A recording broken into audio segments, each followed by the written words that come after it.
ఈ లోకంలో ఉన్నదంతా నేత్రాశ, శరీరాశ, జీవపు డంబము. ఈ ఆశలొద్దు మనకి, ఈ ఆశలొద్దు.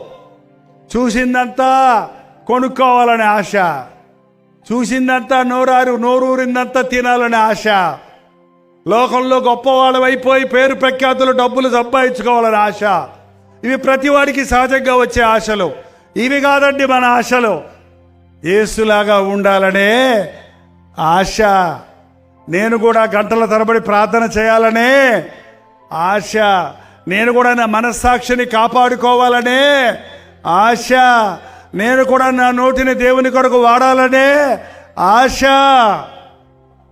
నా దేవుని కొరకు నేను ఏదైనా చేయాలి అనేటువంటి ఆశ. ఆధ్యాత్మికంగా భక్తిలో వృద్ధి చెందే వారికి ఇలాంటి ఉన్నతమైన ఆశ